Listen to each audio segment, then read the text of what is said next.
día de hoy continuamos con el proceso de poder hacer explícitas las dinámicas de lo que está sucediendo con el proceso de consolidación de las líneas programáticas con este modelo de gestión académica y como estrategia en la que hemos estado presentando durante estos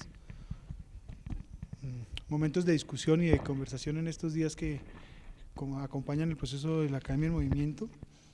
Y hoy nos acompañan dos profesores que también, al estar como directores de proyectos, nos permiten enmarcar la línea de gestión de espacios de infraestructura y recreación y tiempo libre, incluyendo toda la dinámica también que queda cobijada allí, que es todo el tema del deporte. Estamos tratando de hacerle ver a la academia y en particular a la Facultad de Artes el peso que tiene un campo disciplinar y profesional como este y que la forma en la que se ha aproximado la Facultad de Artes a este objeto de conocimiento, a este campo disciplinar, al desarrollo de esta disciplina, ha estado solamente subsumida o digamos ha sido ejecutada muy específicamente, solamente desde una mirada muy cercana al tema que corresponde a los aportes que ha hecho la arquitectura en la posibilidad de diseñar escenarios deportivos. Contamos con la fortuna y con la gran ventaja de tener dentro de la estructura del centro de extensión hoy a una persona que tiene reconocimiento internacional, pero mucho más allá de solamente hablar del tema del reconocimiento internacional, la claridad y la voluntad y el compromiso de ayudar a adelantar las gestiones que sean necesarias para incorporar esta dimensión de la recreación, el tiempo libre, el ocio, como un campo de conocimiento que es pertinente a una facultad como la Facultad de Artes y a una universidad como la Universidad Nacional, en la medida en que hay unos campos y unas líneas y unos enfoques y unas miradas que vale la pena explorar y que en el caso de las invitaciones que hemos hecho hoy aquí, tanto con los profesores como al mismo director ejecutivo del centro, queremos presentarles los desarrollos y las reflexiones que me parece derivarían en sustentar y proponer el continuar fortaleciendo esta mirada de esta línea programática en la que estamos. Quiero darle la palabra a los invitados hoy y tendremos un espacio de diálogo mucho más informal en el que ustedes van a poder incorporar la experiencia de su proyecto en el que estuvieron como directores, con miras a que conversemos un poco en esta directriz de lo que significaría tener el fortalecimiento de una línea de gestión académica y profesional como la que estamos hablando. Gracias y pues le cedo la palabra al profesor William Vázquez en primera instancia. Muchas gracias. Ok, gracias Andrés. Bueno, es un gusto estar aquí, agradezco la invitación.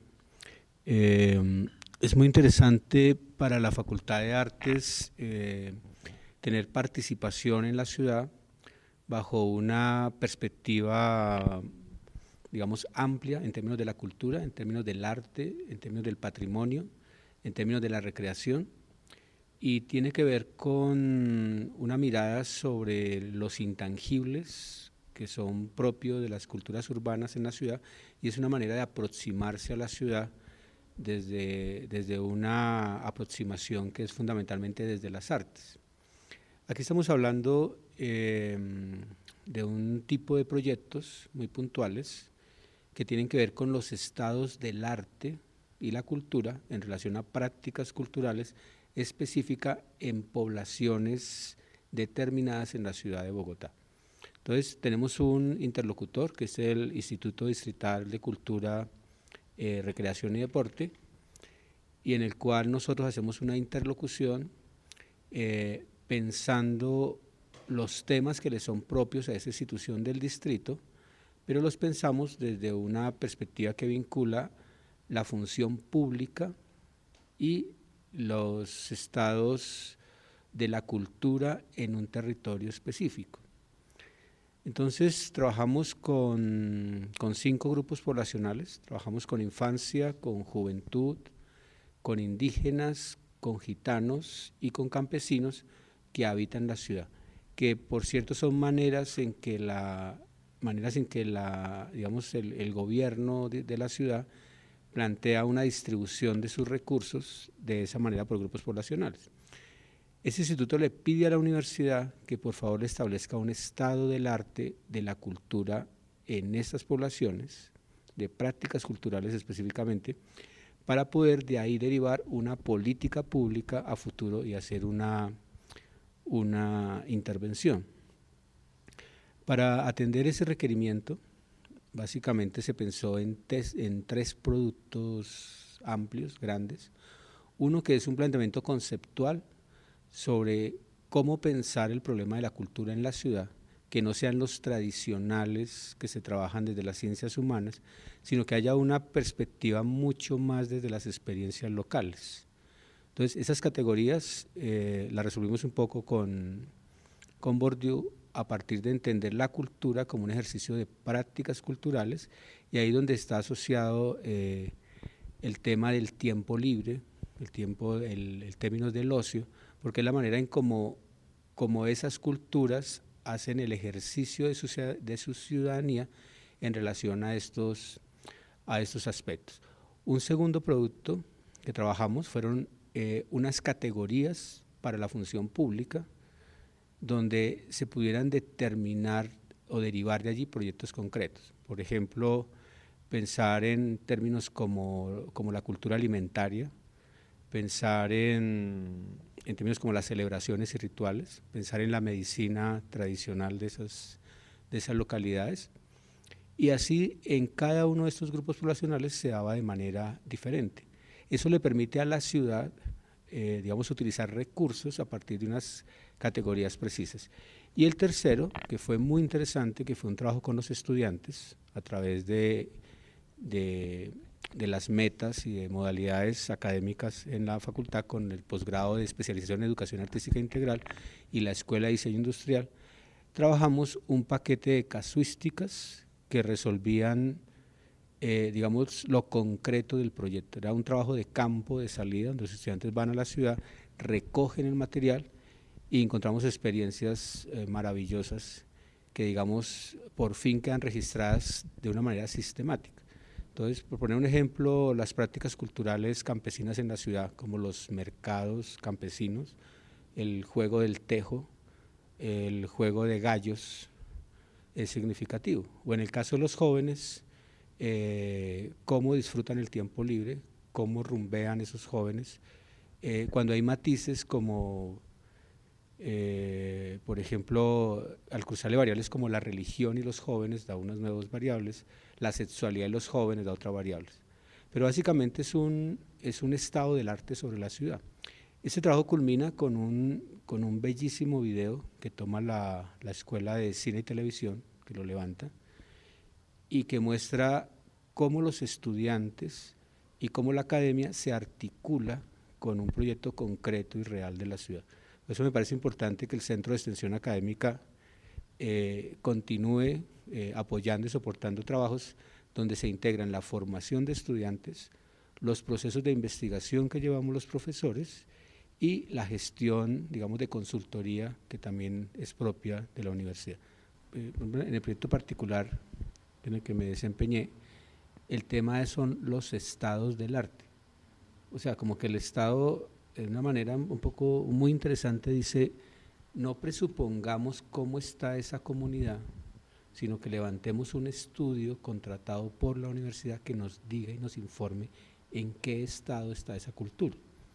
¿Sí? Que en términos concretos, por ejemplo, con los gitanos, hay muchos mitos alrededor de ellos, pero concretamente su cultura, ¿en qué estado está? ¿Qué prácticas culturales se han perdido? ¿Qué prácticas culturales mantienen? Y cómo el Estado podría participar en el fortalecimiento, en el resguardo, en la memoria, en el registro de esas prácticas. Entonces, por ejemplo, no sé, nos encontramos que ya no habitan en carpas, era un presupuesto y fuimos y efectivamente lo comprobamos, ¿no? Pero todavía mantienen celebraciones gitanas, ¿no? Matrimonios que independientemente de la religión que tengan, muchos de ellos pertenecen a la religión evangélica, independientemente de eso mantienen algunas prácticas asociadas a celebraciones muy antiguas. Siguen alimentándose de cerdo. Hay un tema muy fuerte que nos encontramos, que es la relación entre la educación de los niños y esa cultura del ser gitano, y sobre todo en el tema de las niñas. El tema de género es fuerte, porque todavía hay una tensión muy marcada entre las prácticas escolares que configuran ciudadanos, digamos, homogéneos, y la necesidad que ellos tienen de singularizarse socialmente, de mantener su diálogo, su habla, de mantener el romaní, de mantener la estructura jerárquica perfectamente consolidada. Entonces, al final de eso tuvimos, digamos, le pudimos decir, la universidad le pudo decir al gobierno en qué estado se encontraban esas prácticas culturales y le hizo unas recomendaciones concretas.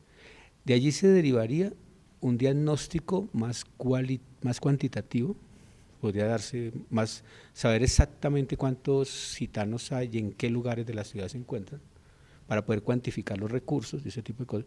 Sería un estudio un poco más especializado que sería interesante hacerlo. Y lo otro ya es la intervención, el hacerlo, el mantenerlo. Para la universidad fue una ganancia maravillosa el intercambio con los gitanos, que los estudiantes reconozcan la diversidad de la ciudad, que pudieran interactuar con ellos, que pudieran ir a sus casas, pudieran dialogar con ellos. Los gitanos vinieron a la universidad y creo que fue una experiencia única y estupenda. Entonces, creo que la universidad tiene una capacidad anticipatoria en relación a lo que Carlos habla de esas prácticas culturales en relación a una materialización que yo la veo ya sea en términos materiales o en términos de la ejecución de políticas, de proyectos concretos o programas sobre esas poblaciones. Bien,